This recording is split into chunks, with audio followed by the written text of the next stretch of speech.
Hello, let's take a peek at some of the nuts and bolts that we need to get through right here at the very beginning of the sketchbook. We're going to take a little tour. This is a verbal talk through. Your course, welcome to dive in and personally read this material. I highly encourage it. It is important to understand how the class is operating by going through this together today. Will be a good way to get that going. The front cover is where you're going to write your name on your sketchbook. You're going to write the teacher name. That's me, Mrs. Bowker, Bowker, and our block. The inside cover is a little bit more exciting if you think about the content than it's designed, because really what you're looking at here are possibilities. Once you take Introduction to Art, you have an opportunity to take a whole host of different classes, ranging from our Art of Film class to graphic design to Studio Block, which is a class that you design all of your own work all of the time, and then into more traditional practices in art, ceramics, drawing, painting, photography, and sculpture, all of which have an advanced level and also feed into our AP Studio Art class.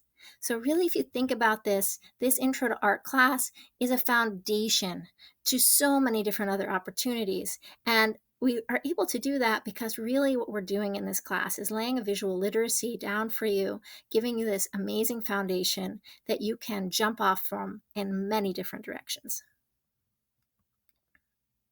Our next page is actually a quote, and I love the quote because of the concept behind it, not just the fact that this is by Milton Glaser, who is an amazing graphic designer and came up with the I Heart New York logo, but also because it has to do with the concept of talent in relationship to will, desire, and persistence. So, what he's saying here in this quote is that, yeah, you could come into this class and already be at a certain level and just coast, but that's not the point. If you do that, some of that talent's just going to atrophy and disappear. What you want to do is nurture it. And then, even if you are acting at a higher level, you will also grow. And if you're feeling like insecure, but you have the will, desire, and persistence to go for it, then you are also going to grow. So please keep that in mind. It's the heart of this class. I Heart New York, I Heart Art, and really think about how you can grow in this class. This page here outlines what your sketchbook is. It's really a fantastic resource. It's what you need for this class, right? We're going to have to use some art supplies, of course. The artworks don't just happen on their own, but this is a course resource. It is a sketchbook. It is a workbook where you're practicing skills and techniques. It is a textbook with tons of information, and hopefully you're going to find it to be a lot of fun too. Our class is really foundational to visual literacy. You're going to be looking at, you're going to be responding to, you're going to be thinking about and presenting, reflecting on your art. So it's a full experience all the way through the very beginnings to you as an artist sharing your work with the world. This page is great to look through because it has our course description. It tells us what it is that this class is all about. We are teaching visual literacy skills for the artist and consumer alike. You're going to be able to use the elements and principles of design to compose an engaging work of art. You're going to be able to gain an understanding of the artistic process that moves an artist from idea to finished product.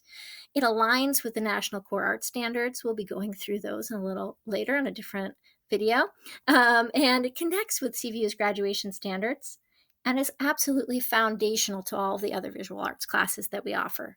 I already spoke about that a little bit, but I can't tell you enough how important it is for us to have that common experience in the arts that's transferable to all of our immediate level courses, no matter the media.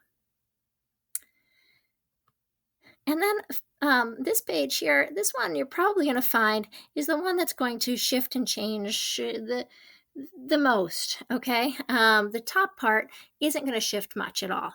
The 3 keys to success are going to be the keys to success whether we are in our brick and mortar classroom or if we are remotely learning. It is really about 3 concepts to habits of learning and our class expectations. Regular and effective communication needs to enhance our learning and help us grow. It's also going to be really important for us to communicate so that we can foster relationships. The second key to success is to stay positive. Be nice to yourself. Be kind to your peers. Remember that learning is a process.